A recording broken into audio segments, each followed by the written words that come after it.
नमस्कार, जय हिंद। मैं हूं अभिजीत और आप देखना शुरू कर चुके हैं फिनकिड्स। आज हम बात करेंगे एक बहुत बड़ा स्कैम का जो चल रहा है, अभी ऑनगोइंग है।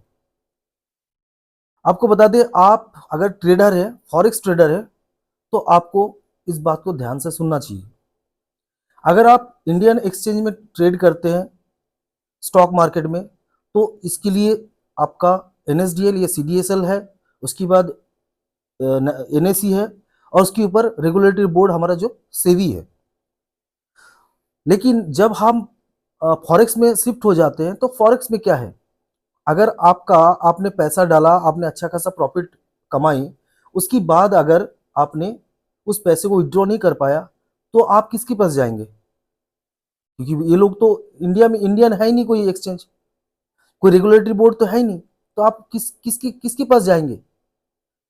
कौन से कोर्ट पे जाएंगे? तो इसलिए जो बोल रहा हूं, थोड़ा ध्यान से सुनने की कोशिश कीजिएगा, मैं क्या बोलना चाहता हूं। उसके बाद ही भले ही आप फॉरेक्स में अपना ट्रेड करें। पहली बात, आप गूगल में इतना सर्च कर लीजिए कि प्रॉप फार्म या जो अकाउंट जो होता है ना, चैलेंज अकाउंट, आजकल बहुत सारे प्रॉप फार्म है जो आपको, प्रॉप डेस्क है और प्रॉप फार्म है जो दुबई से ऑपरेट होता है, और आपको बोलता है कि भैया हम $50 में, $60 में आपको एक डेमो अकाउंट देंगे। और उस डेमो अकाउंट में कुछ एक चैलेंजेस फीजेस है। उस चैलेंजेस फीस को अगर आप पूरा कर लेते हैं, तो आपको आप रियल अकाउंट देंगे, जबकि वो रियल अकाउंट भी नहीं देता, वो आपको डेमो अकाउंट ही प्रोवाइड कर किया जाता है। हालांकि उसमें लिख देता है कि ये डेमो अकाउंट है। तो डेमो अकाउंट देखिए, सेबी भी अपनी उसमें डिस्क्लेमर देता है कि 90% ट्रेडर्स आर लूजर, मतलब 100 में से 10 ही लोग जीत पाते हैं, मतलब 10 में से एक लोग, ये सबको पता है। तो इसीलिए क्या किया, एक रोज बिजनेस का एक नया ट्रेंड चला आ रहा है। वो क्या है कि पहले तो ये लोग तो बोल के करते हैं कि भैया चैलेंज फीस दे रहा हूं आपको, 80% या 90% प्रॉफिट स्प्लिट देंगे चैलेंज अकाउंट में, जो फॉरेक्स में होता है। उसमें ये लोग क्लियर कट बोलते हैं कि आपको डेमो अकाउंट दिया गया है, और रियल अकाउंट जो देते हैं वो भी रियल नहीं है, उसमें से आप विड्रॉ ले सकते हैं। लेकिन जो बहुत सारे हैं जो आप डायरेक्ट अकाउंट खोल के आप फॉरेक्स में ट्रेड करते हैं, एक्चुअली क्या होता है, एक्चुअली आपको वो एक्सचेंज में जाता ही नहीं है, वो भी एक डेमो सॉफ्टवेयर के अगेंस्ट चला रहे हैं, और जो पैसे आपको दिख रहे हैं वो वर्चुअल मानी है, जबकि वो आपका एक्सचेंज में गया ही नहीं है। आप जब ऑर्डर पंच करते हैं, वो पंचिंग ही नहीं हुआ है, वो सिर्फ डेमो में पंच हुआ है, और आपको दिख रहा है कि बस मेरा इतना प्रॉफिट, इतना लॉस है।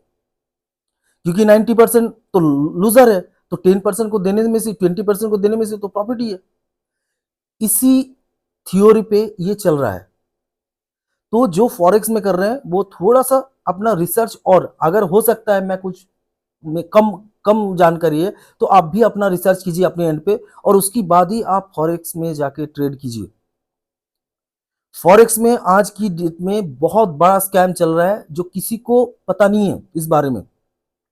आपका पैसा जब आप एक्सचेंज में दे, मतलब किसी ब्रोकर को दे रहे हैं, XYZ जो भी फॉरेक्स में ब्रोकिंग फार्म चल रहा है, आप डाल दिया, वो अकाउंट में आपको शो कर दिया कि भैया आपके पास $1000, $10,000, $1,00,000 जो भी है वो आपको शो करेगा।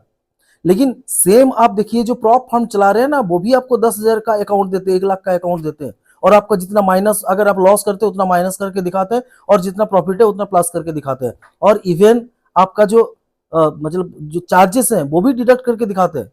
तो ये एक सॉफ्टवेयर है, सब कुछ हो सकता है। आप ट्रेडिंग व्यू से उसमें खोलिए, वो भी खुलेगा, मेटा खोलिए, जो भी खोलना है आपको खुल जाएगा, कोई दिक्कत नहीं है। लेकिन एक्चुअल क्या होता है कि एक्चुअल वो एक्सचेंज में जा ही नहीं रहा है। जैसे आप किसी भी, मान लीजिए इंडिया में इंडियन स्टॉक एक्सचेंज में आप, मैंने ट्रेड कर रहा हूं, तो मैंने कोई भी XYZ स्टॉक लिया, तो वो क्या करता है, वो नेशनल स्टॉक एक्सचेंज को वो आपका CDSL या NSDL थ्रो वो आप स्टॉक खरीदते हैं, आपके पास बाय प्रोडक्ट एक आ जाता है कि हाँ, और उसका जो गारंटी है RBI है, सेबी है। यहाँ कौन है? और ये जो स्कैम चल रहा है, जिस दिन आपने सुना होगा कि बहुत सारे फॉरेक्स एक्सचेंज पैसा नहीं देता है, डूब गया, या बैंकरप्ट हो गया, या तो वो कुछ नहीं, वो भाग गया। वो कैसे होता है? ऐसे ही होता है, क्योंकि जब तक प्रॉफिट में है तब तक ठीक है, और जब देखा नहीं आप तो पैसे देने पड़ेंगे, तब चुपचाप अपना दुकान बंद करके चल देते हैं। यही है रियलिटी। इसलिए मेरा ये वीडियो सिर्फ अवेयरनेस के लिए है, और आप लोग फॉरेक्स ट्रेड करने से पहले एक बार जरूर अपना रिसर्च कर लें। आज के लिए इतना ही। एजुकेशन वीडियोस के लिए आप फिनकेट्स को फॉलो कर सकते हैं, और आपके मन में कोई क्वेश्चन है तो कमेंट्स में जरूर बताएं, ताकि नेक्स्ट वीडियो में हम इसको क्लियरिफाई करने की कोशिश करेंगे। धन्यवाद। जय हिंद, जय भारत।